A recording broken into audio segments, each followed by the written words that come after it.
UCLA head football coach Jim Mora returns to the program in his usual spot on Tuesdays with Mora. Coach, thanks for calling in. Appreciate it, as always. My pleasure, Rich. How have you been? I am doing fine. I'm embroiled in a fantasy football controversy as my commissionership. Yeah, I know.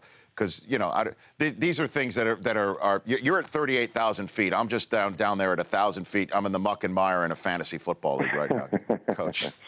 You've got your own things going on in your world. Let's talk about Myles Jack, which is a story that broke just as we were coming on the air 90 minutes ago. Your stellar linebacker / fullback who hurt his knee in practice in September. He told you he's leaving school, Coach? He is. He's going to, well, he has. He's withdrawn from UCLA, and he's going to focus all his attention and energies on rehabbing his knee and getting prepared for the next level, the NFL. And so pretty exciting news for Myles. Obviously, you know, it's not something I was looking forward to hearing, but he's a special young man, and you know, we'll support him in any way we can. Yeah. What did you say to him when you first heard this, Coach? Well, I've known Myles since he was a young kid, and I had a feeling eventually this would happen. I didn't know that how the injury would affect his thinking and if he might come back or not. But I knew if he played this year, he'd probably go to the NFL. But I just told him, you know, as long as he'd thought it through and he'd spent time talking to his mom about it, and they felt like it was the best thing for him, then whatever they needed, I'd support him. You know, I want what he wants. Well, what do you think the risk level is for him, knowing obviously the other end of it? You've been in evaluation rooms many, many times, many, many years. Yeah. You know the way it works from the other side, too. I think there's risk. I really do. You know, I think he's a rare talent, though. I think there's not many like him. But, yeah, I know the NFL is conservative, and I know that, you know, they like to see a lot of film on a guy before they take him. They don't like to speculate on what someone might be. You know, scouts in particular like to be able to present to the general manager and the head coach exactly what they think a player is. And, you know, maybe they have enough film of Myles, maybe they don't. So I think there's risk. Now, I think he'll get drafted. I think he'll get drafted high, and I think he'll be very successful. But I think there's always a little risk, especially, you know, given the fact that he doesn't have really any junior film, much junior film, at least for him to look at. But like I said, he's a special talent. UCLA head coach Jim Mora joining me here in Tuesdays with Mora, as we call it here on the Rich Eisen Show. This is the first time that you've called in after a loss. You lost at home to Arizona State this week. What did you see on film that you are trying to rectify on your bye week, Coach? Well, we didn't perform well. You know, we as coaches have to, first of all, give our players a chance to have success by putting them in the right spot. And, you know, we need to do a better job there. And then our players, they didn't perform as well as they're capable of. And so we all take ownership of it. And I thought Arizona State had a really good plan, and they executed well, and they played with a lot of energy. And, you know, we gave ourselves a chance down the stretch, and we just couldn't get them off the field. And it was very disappointing for us. You know, anytime you lose, you know, you put so much energy and effort into every game. And when you lose, it's just terribly disappointing. But, you know, the season forces you, because there's another game coming up, it forces you to learn from it, get over it, put it behind you, and move on. And so that's what we're trying to do.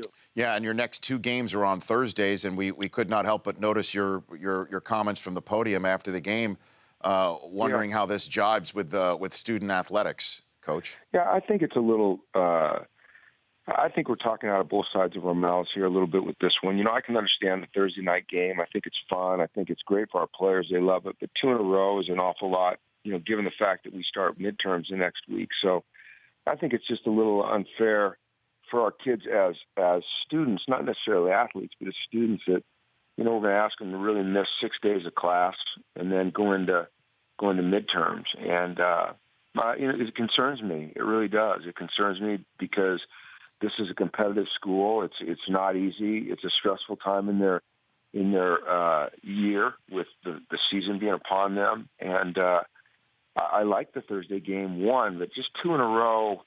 You know, from a football standpoint, it doesn't really matter. But from an academic standpoint, I think it's a bad deal. It's not a good deal for our guys. And you know, I wish it would have been thought out a little bit better before it was scheduled the way it was. Well, is this a TV thing? Is it a conference thing? I mean, to whom do you? It's a conference thing. It's a TV thing with the Pac-12 conference, and I mean, it's just the luck of the draw, I guess. But I just think that like I said, I don't mind a Thursday night game, but I think 2 in a row it's really hard on the players academically. Like I said, football-wise, it's just 7 days between a game, and they can handle that. But academically, given that we're a quarter school and we have midterms at that time, I think it's difficult, and I feel for the players. I know they'll handle it well. I mean, they always do, but it's not an easy thing for them. Yeah, Stanford and Cal. Yeah. We're having Jared Goff on the show tomorrow. A lot of people are already mentioning the A-Rod name, Aaron Rodgers, in comparison to him. What are you seeing when you see Jared Goff in the short time that you might have been able to get to take a look at him? Well, I've played him twice. We've played him twice. I have a lot of respect for him. I think he's a really good player. He's got a great arm. He's accurate. He's big. He's a good player, Rich. I mean, the first couple of years, his name wasn't really on the radar because as a team they weren't doing as well as they are this year. But you saw the talent, and they can really sling it around. And he's a special player. He's scary. He's scary good. Jim Mora, UCLA head coach, formerly head coach of the Falcons and Seattle Seahawks, joining me here on the program. All right, let's talk Jim Caldwell. Have you ever been on the business end of an apology call from the NFL, Jim? Oh, certainly. Every coach has, I think. You get those on occasion. I mean, they own up to their mistakes. They don't necessarily do it publicly. They did it. I'm assuming they did it publicly this week because that one was so. It was so evident. It was. I was watching the game. I don't know if you were. I'm sure you were. And when I saw the ball get batted, I was like, well, okay, ball's going to be on the 1. And when they didn't call it, I was like, I mean, they replayed it like 3 times before Seattle snapped the ball. I was like, is somebody going to catch that? But I guess it's not a reviewable play. I didn't realize it was not a reviewable play. I knew it was an illegal play, but I didn't know it was not reviewable.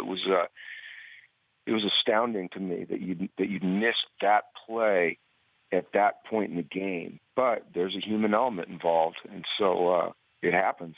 And so what does Jim Caldwell do? I mean, Nothing. There's nothing he can do about it. It's very frustrating. I thought he handled it the right way. You can't get it back. There's nothing you can do about it, and it's terribly frustrating. It's agonizing. It's horrible for your team. It's horrible for your players. It's horrible for your organization, especially when you're Detroit and you're trying to climb out of a hole. And but you've got to try to move past it. It's not going to do you any good to dwell on it, let it linger. And I know it's almost impossible to do that because it was they're going to. Well, I shouldn't say they're going to win the game. Maybe Seattle has a great goal line stand, and given Seattle's defense, maybe they do. But it looked like they were going to win the game, and they should have had another shot at it. I don't know what the rule is in college, if it's the same or not, but do you view this as a teachable moment for your kids, where you're going to say, don't do this? Absolutely, yeah. Anytime we see a play on TV or in a game that we can kind of teach them the particulars of a rule or how to react, and we certainly capitalize on it. And, those guys I'm sure all my kids watched the game last night. We haven't talked about it yet, but we will. We talk about all those things. It's a great teachable moment. Jim Mora joining me here on Tuesdays with Mora. Okay, Dan Campbell, coach, is now the head coach of the Miami Dolphins, thrust into the spotlight where reportedly today, he's got to determine the fate of coordinators that he was colleagues with just at an assistant level just 2 days ago. What in the world do you think is going through his mind right now? That's a hard one. I've been in a situation where an interim coach came in and took over, and it's just really disruptive. And I think, I did it in New Orleans, actually, with my dad, which was really interesting. And Rick Venturi came in and took over, and he kept things status quo because he didn't want any more disruption than was necessary. And I thought Rick did a great job. I don't know what Campbell's going to do. I can't even imagine he's thinking about making a change there. I mean, I don't know how that's going to benefit anybody, but I don't know their team that well. I know they spent a lot on free agency, and I know that they struggled, but, to me, it's just you need to come in and maybe provide a little bit different energy, a little bit different focus, shake things up schedule-wise, I don't know, maybe changing the menu at lunch or Yeah, right. something like that. But I don't know about changing coordinators. That's pretty risky. Yeah, well, the conversation was all week in London that the team wasn't getting along with Kevin Coyle, the defensive coordinator there, and that might be a problem moving forward. But we talked about it with Mariucci yesterday about the disruption in lives, coaching lives, and Oh. and how awkward it gets and depressing it can be. Yeah, it's no fun. I mean, they're looking at now 12 weeks where those coaches basically know their fate has been determined. I mean, it's very rare that an interim coach comes in and retains that job, and there's always staff changes. And so you're talking about a lot of disruption in the lives of a lot of people, kids and wives and families. And yeah, it is. It's depressing. It's not fun, and it's you live with the speculation every day in the media and the public, and the kids go to school and they hear it, and then all of a sudden the for sale sign goes up and reality strikes. Especially the kids. I feel mostly for the kids that they have to move, and I guess probably because I was one of those kids that had to move a lot. It's no fun, but it's the world that we live in, and it's what we choose to do, and we all have options, and if we don't like it, we can go do something else. Coach, I appreciate you calling in, as always, here on the program. All right, Rich, you take care. Have a great day. You too. That's Jim Mora. The Rich Eisen Show, weekdays at noon Eastern. On Audience.